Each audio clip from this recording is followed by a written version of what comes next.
Come on, let's have an overall winner. I'm going to start with you, Ian. Who's going to win the tournament? France.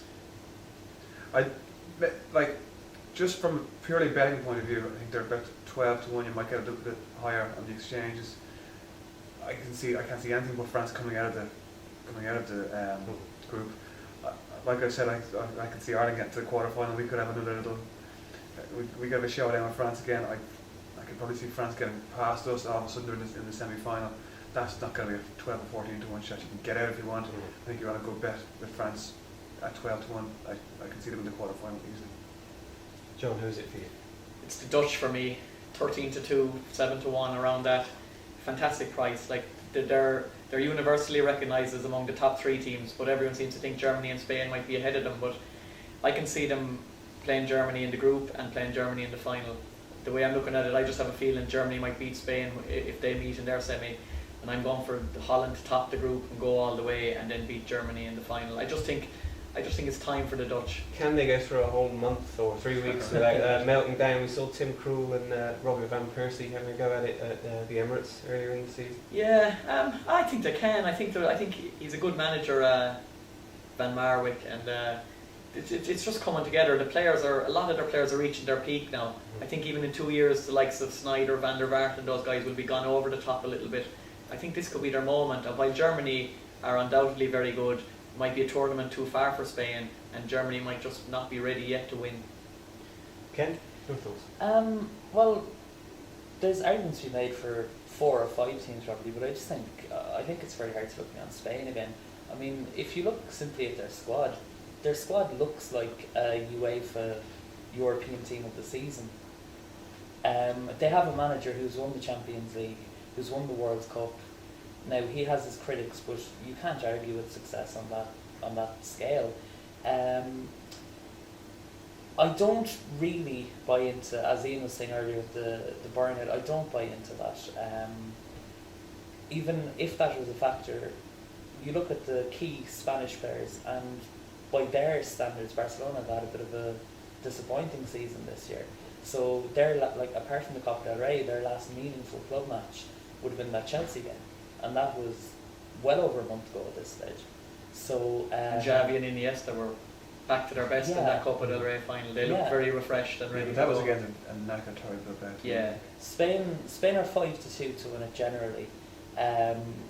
Germany would be just behind them. I thought Germany might do it, but you look at the struggles of Mario Gomez in the Champions League final.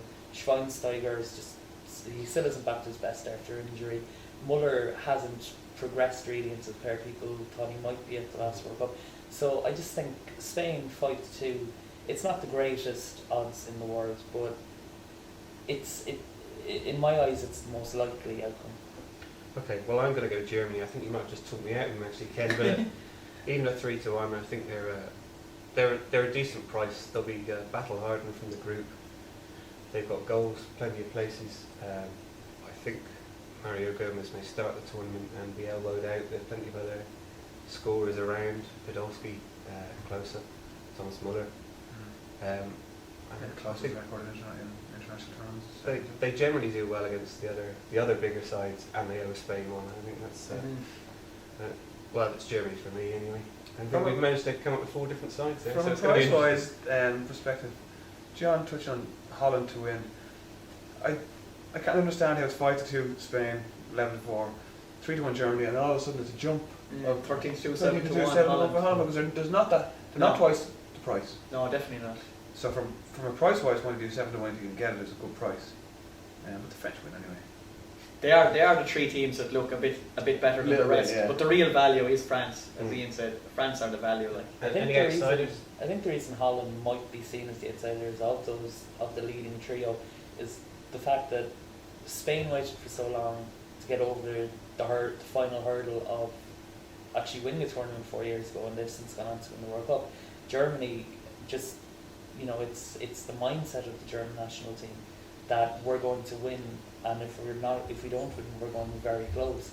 Whereas Holland are seen as perhaps a bit more unreliable, a bit flakier, perhaps come the final hurdle. Outsiders, Michael, you were Any of just the big saying. outsiders. I'd say the real Russia. outsiders outside the big six. Russia as an outsider for me, definitely. Just Absolutely. from watching them in the group and from watching them Friday night. I know Italy were missing Chiellini at the back, who's probably their best defender on Friday night, but Russia carved them open on several occasions. We know just exactly with, what Russia can do. just as with well. lovely one-touch passing and intricate movement. Arshavin seems to be a little bit rejuvenated after going back home, playing with Zenit St. Petersburg.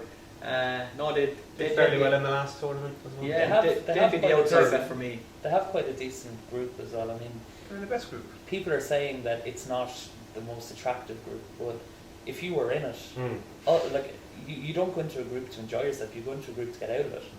And looking at it from, They'll be happy with that group. they'll Russia. be very happy with that group, and there's no reason why not to be. Great.